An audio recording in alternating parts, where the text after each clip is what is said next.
Hey, what's going on, guys? Joel's back with another reasoning sesh where I challenge the status quo of the wisdom of the world and the church by diving deep into the ancient scriptures and applying them practically to situations in our present day. And today I just got to share a passage that literally leapt off the page, and Source was like, you got to share this with your audience. Come now and let us reason together. Come now, we can talk it over. But before I begin, I just got to say that if you like these videos, give it a thumbs up and hit subscribe for more like content, because I'm always sharing information like this. Source is beaming through a message for our time and space now, because we're actually entering into a new era and the page is turning, because what has been is not going to be allowed to exist in Earth 2.0. And that's why Source literally convicted me and said, share what you just read, because literally there is a transition that we're going through and it is imminent. It's happening right now, and we're soon going to be on the other side of this when all of this is exposed and dealt with. Well, honestly, it's already exposed, but it is going to be dealt with. And the passage that Source led me to, just like, I couldn't even believe how applicable it is to what we're going through right now. And that's how Source guides me. This word is literally alive and manifesting according to the one single blueprint from which all creation emanates, and that is the living word. So last night I was reading a couple chapters from the Oracles of Isha, chapters 25 to 27, and there's a couple verses here that Source said you gotta share. So I'm gonna begin with the first verse here, and it says, "Come, my people, enter you into your chambers and shut your doors about you. Hide yourself, as it were, for a little moment until the indignation be overpast." Now, that part already happened.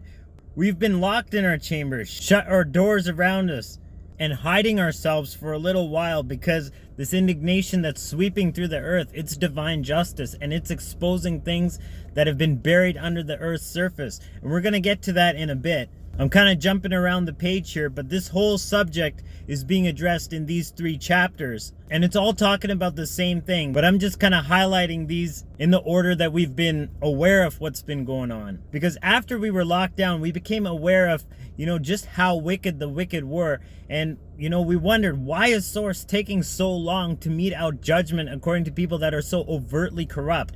If we back up a bit, Isha said, "Let favor be showed to the wicked. Yet will he not learn righteousness? In the land of uprightness will he deal unjustly, and will not behold the majesty of Yahweh?"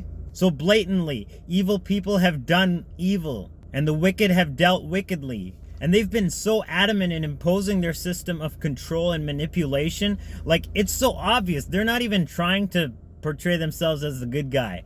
They're not even trying to disguise their coercion and manipulation. They're just overtly telling you they're censoring information on Facebook. And now you got to be muzzled whether you've had an inoculation or not. And it does look hopeless in the physical arena, to be fair, but Source is non-physical, Source is transcendent, and Source is the cause of all of these things. And this is the indignation that the world has been facing all this time. So what's the crux of this all? It says, "And he will destroy in this mountain the face of the covering cast over all people, and the veil that is spread over all nations." Now, of course, this can refer symbolically to the veil of ignorance that is spread over all the nations, but check out the wording here. He will destroy the face covering? That hits too close to home to be just a metaphor or a coincidence. He will swallow up death in victory, and the Lord Yahweh will wipe away tears from off all faces, and the rebuke of his people shall he take away from off all the earth, for Yahweh has spoken it. So that rebuke of his people just refers to, people giving us a hard time for speaking truth. People condescending and making it us versus them. And those guys are endangering us when, hey, check out this ultra mind control, right? Like, I have to wear a muzzle for yours to work, and I have to get for yours to work? Like, what do I have to wear to get your brain to work? But you know what? This is a time that's separating the sheep from the goats. And even the churchgoers, even the institutions that are claiming a religious heritage. It's kind of obvious now, after this pressure is being put on everybody, that they didn't have anything in them to begin with, and they weren't even exercising the power that they were privy to, but they didn't even let their congregation partake in.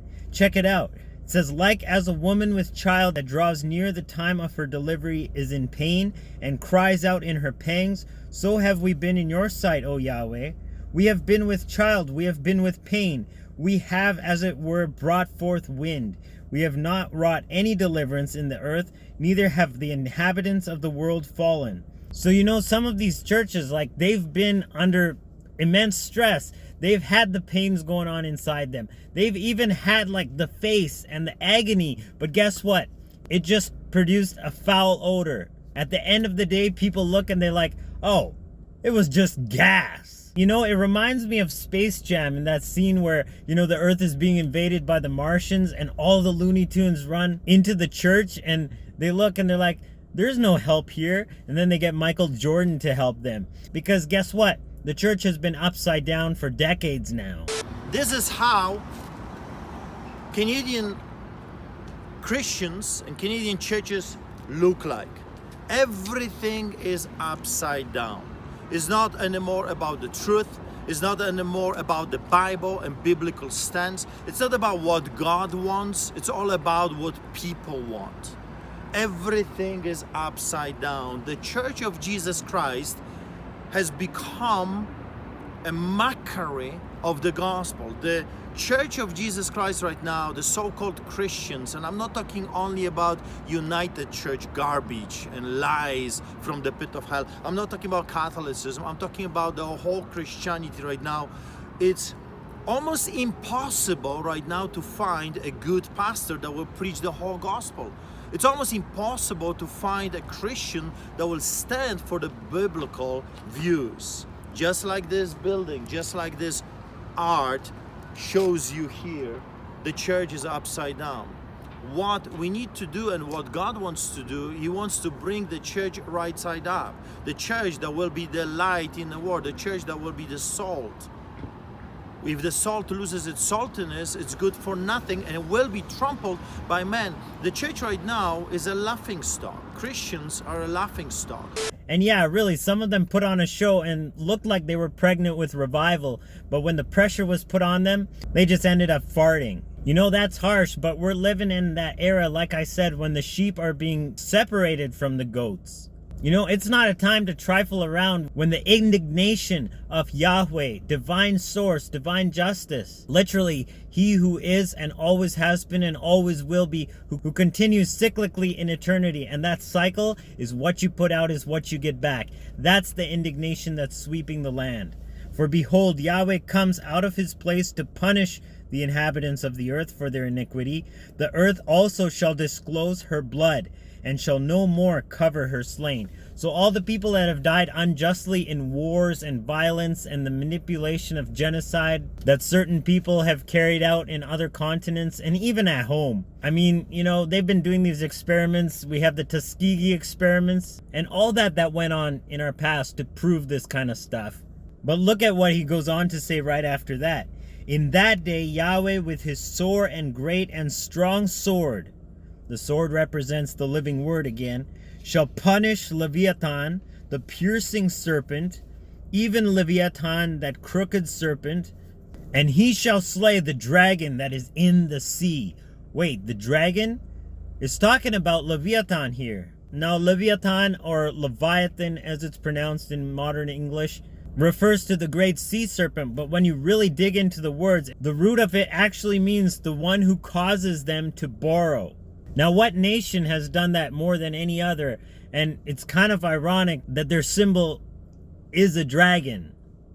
And we're very soon reaching a tipping point, and it will be seen. It's so soon. I can feel it. It's, I was thinking like, oh, it might be a little while. I can't say it's days yet, but it's really feeling like it's fast approaching. And Source is already giving me downloads to what's coming after this page turns. For the longest time, Source was just giving me, optimism and words on how to deal with what you might hear in the media and whatever narratives they're trying to push. He was leading me towards things that showed the story under the surface and what was really going on. But now that's all shifted, and he's showing me how this whole thing will play out on the other side of this hurdle. So we all got to be on the right side of history. And those of us that are awake but not woke, we are actually literally the ones to bring in a new paradigm, a new way of doing things.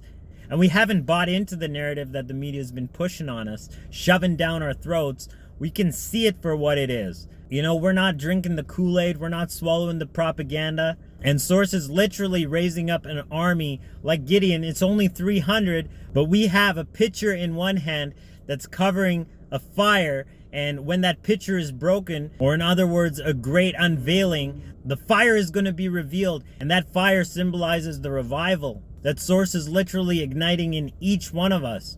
And in the other hand, we have a trump to announce the new era. And I literally mean a new era. The world will be known as before and after this event. This farce is literally over in Source's eyes. And these are the exact words that he's told me. He said, everything you know is about to change and it will never be the same. I am going to fix this mess, and don't you dare let it get in this state again. So we gotta know that we have the power to change this, but we mustn't let it slide, and we mustn't try to go back to normal, because if we do, we're just gonna end up in the same state of manipulation and control and everything else that we've ended up in. We literally have to enter and manifest Earth 2.0. So how are you planning to live on the other side of this exposure? And it is going to get messy. That's why he says he's going to slay the dragon. And this isn't about the people. This is about the leadership. Let me make that clear. I knew a Chinese person actually when I was working in variable imaging at one print shop before I owned my own print shop. And he said, you know, why do you guys watch the news all the time? And I didn't get it, and I just said, like, what do you mean? He's like, well, in China, nobody watches the news because we all know it's propaganda. And he's like, you know, I guess Canadians haven't realized that yet. And that stuck with me, and now it's really, really obvious. So it's not the people, it's the institutions and the government and the leadership that are going to be judged with the sword, with the living word. It's going to be like passing review in the army, and it's not going to be pretty for these people. And we mustn't lose hope, no matter how ugly it looks. We got to know that this is the divine justice that they've sown for, and now they're just reaping their harvest. It's inevitable. It's inevitable. And I'm not backing down from any of the words that I'm saying. You know, we humans like to see things in a microwave fashion almost instantly. If it doesn't happen instantly, like, oh, they're a false prophet. But I know how Source works. I know these timelines. And you can take these words to the bank of heaven, that is. And no matter what the media is portraying as the trajectory of this whole scenario, we will see divine justice meted out on a scale like humanity has never seen before. Because even an event like what we're seeing today has never happened in recorded history. So stay optimistic and be sure you're tapped in, because Source is beaming through life and infinite truth to all of us. We just have to be willing receptacles to receive it, and then we can implement that into our lives and ripple that out into the world and literally create the kingdom of heaven in this earth plane. That is what we are here to do. We are agents in place to bring this new paradigm to life in this physical 3D space-time dimension, to literally raise it out of third density and into fifth density, where we manifest our best life yet, based on the inspiration that Source has planted in our hearts all along. Institutions have tried to stifle it all this time, but they can't keep the infinity of Source covered up forever. So I love you guys from the bottom of my heart. Stay well and on fire, because we're the catalyst that will help show the way for the others on the other side of this page.